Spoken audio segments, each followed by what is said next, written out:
Big Sean returns with his highly anticipated album, Better Me Than You. This album got delayed. Don't know exactly how long, but it got delayed due to it being leaked by some of his ops, particularly people from Kanye West camp. So he ended up going back into the studio and reworking it. My guess on the reworks were probably the transitions in between some of the songs, which actually really, really enhances the album quite a bit. The first 5 or 6 songs are very, very fluid. You could tell that a lot of thought was put into this album in terms of concept, theme, the skits. I think The Rock is on here, and then you have a bunch of other people on here doing phone calls. And it's one of those things where this album is greatly appreciated just because of the subject matter. I really enjoy older rappers or rappers that are getting to the age that Big Sean is at doing reflective music versus the turn up, go to the club, party and bullshit music, right? Like, especially where men are at this age, like black men in particular, we need more voices speaking about things about mental health and perseverance and, just seeing it through despite what's going around you. And I would say this album clearly shows that Big Sean is definitely dealing with some mental health issues, maybe some depression and anxiety, delusions of grandeur, self-doubt. All these seem to really be embedded into this album very deeply to the point where it kind of consumes the album a little bit. And I'll talk about that more in a little bit.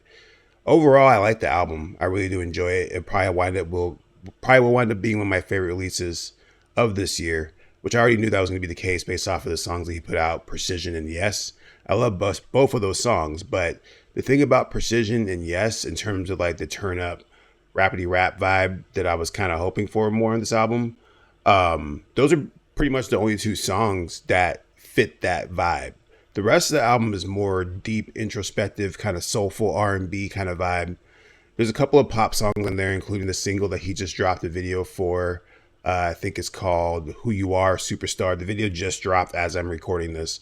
And that song is definitely for the ladies, kind of has a pop radio vibe. Do I think it would hit the radio? Probably not, because I don't think Big Sean's buzzing enough on that level to get that massive radio play. But I do think the song does what it needs to do in terms of like catering to that audience. Because when it comes to someone like Big Sean, he really only has like 2 big audiences. And that's like, guys like me who like the rap shit. And there's the females. Like Big Sean has a very large female audience that he has to cater to. And there's a few songs that does that. Another song about, there's a sex song on here talking about rapping about having sex with women.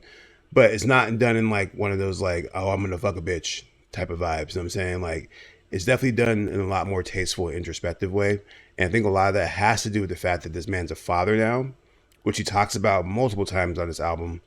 Being a dad and having the concept that your child's going to be probably listening to this album in the future and you want to leave a lasting imprint that doesn't embarrass you or make you look like an idiot or a goofy or like a misogynist or anything like that. I think that's what Big Sean's mindset is on this. And there's a lot of growth, definitely between this album and Detroit 2. Detroit 2 was a pretty mature album, but it still had a little bit of that lack of maturity. This album carries a lot of maturity. There's a lot of deep themes on here. He talks about all kinds of stuff on here that's kind of surprising, to be honest. This album clocks in at 21 tracks, which is pretty long. I was actually surprised to see that it was 21 tracks when I first opened up the playlist here. I'm like, God damn, it's a lot of tracks. But it flows pretty well. And it's one of those things where if you're hoping for a 808 turn up banger of an album where every beat's just smacking, this is not the album. But if you're hoping for some introspective lyrics and some thoughtful perspectives and some growth and maybe some insight on Big Sean's life and where he's at in the world, this album is probably the best example of that. And for me personally, I super duper appreciate that. I'm not going to say that this is going to be my favorite Big Sean album. I think I need to simmer on it. And I do need that balance. Like, I do need those turn up tracks. I do need those high energy songs. And there's not quite enough on this album for me to be like, oh man, this is my favorite Big Sean album. I still would probably put Detroit 2 over this album. but not by much. Like I said, I really do appreciate the growth. I do appreciate the transparency on this album. Songs like Apologize are like songs that I kind of need to hear for where I'm at in my life, in the sense that like I'm owed some apologies by some people. You know who you are. Talk about that later. But the idea is that you want to be able to express yourself and where you are at in life. And that's like the beauty of music if you do it correctly, right? Like your albums and like the music you put out are supposed to be kind of timestamps as to where you are in life. Whenever I go back and listen to my old albums, I'm always like, oh man, I remember when I was going through that. I remember when I was going through that. And so I kind of feel like this is how this album is going to work out for Big Sean when he's older and he goes back and looks at it. He's like, man, that was a tough time. That's what it feels like. It definitely feels like he's going through a tough time right now. Like he's trying to process a lot. You know, this is actually his first album released on his record label called F and F to Def Entertainment, which is a subsidiary of Def Jam. So, you know, this is his first time completely on his own without any backing from Kanye or anybody else. This is like him as the boss putting this album out. It got leaked, which I'm sure was devastating to his rollout. And he still managed to put out a solid album that's going to probably wind up being one of the better album releases in hip hop this year. I could see this pulling a Grammy nom. I could see this getting nominated for a Grammy. It won't win, but I definitely think that it's strong enough to where it's going to draw enough attention from those critics who are hoping to see that growth in Big Sean and hoping to see that light in him, if that makes any sense. I think overall too, with some of the songs, like I'm not a fan of every song on this album. Like when I was listening to it first play, like some of the songs they drag on a little bit.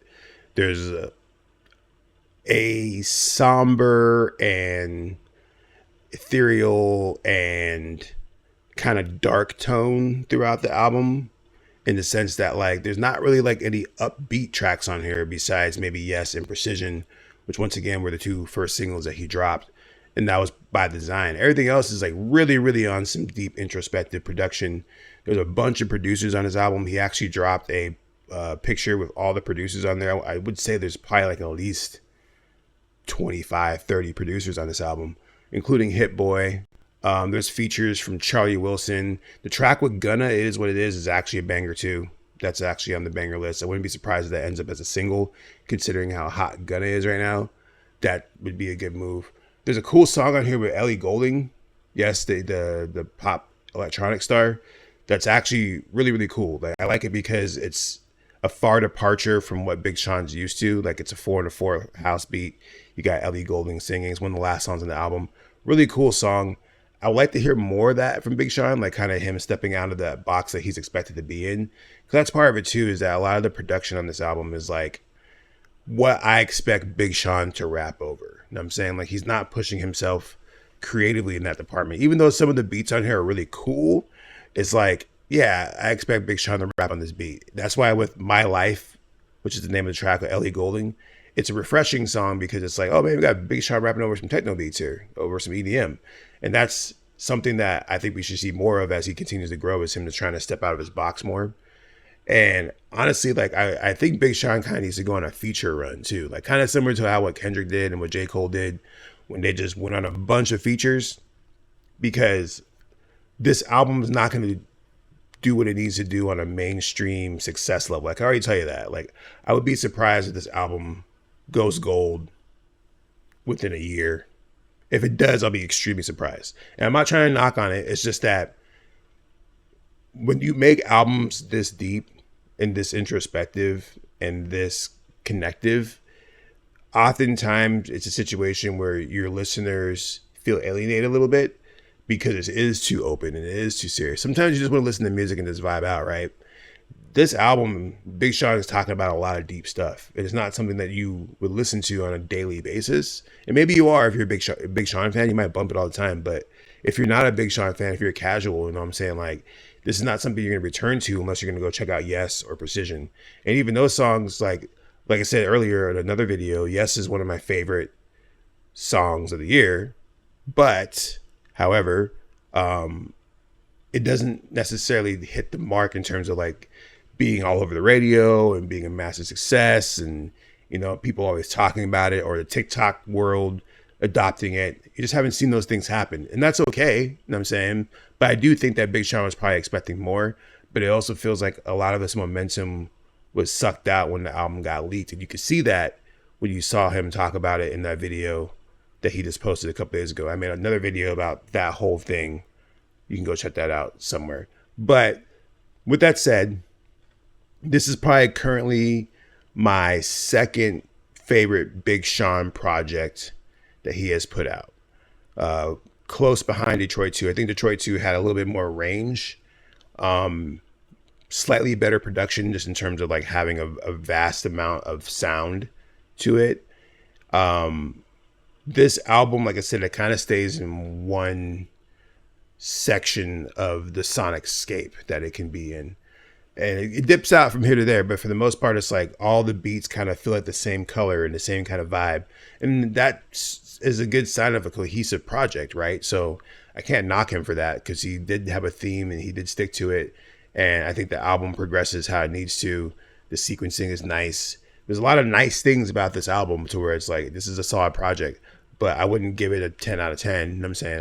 It's not the best album I've ever heard, but it's probably one of the best efforts I've heard from Big Sean throughout his entire career. And I applaud him for the growth. I applaud him for the transparency. And hopefully we get some more, man, because it seems as if though like he has to build a lot more momentum. That's why I was saying earlier that he needs to go on a feature run. Maybe we get another Big Sean album in a year or two. So far, there's no sign of Kendrick Lamar popping up and taking away his release date. This album will probably be a slow burner. So I hope and wish the best for him because like I said in my other video, like I really do applaud him for his transparency. I applaud him for him being vulnerable. I applaud him for making this type of music in the soundscape that exists in hip hop. He's making something that is different, but doesn't feel different enough for Big Sean, if that makes any sense. But I would love to know how you guys think. Let me know in the comments. Did you guys rock with Better Me Than You? Did you not like it? What was your favorite track? Also, if you want to see the video that I was talking about Big Sean, I will put it up on the screen over here somewhere. I'm going to try and use that feature. I think it's here. Maybe it's there. I don't know, but it's somewhere. Anyways, I'll see you guys later. Thanks for watching. Make sure you subscribe and like. Peace.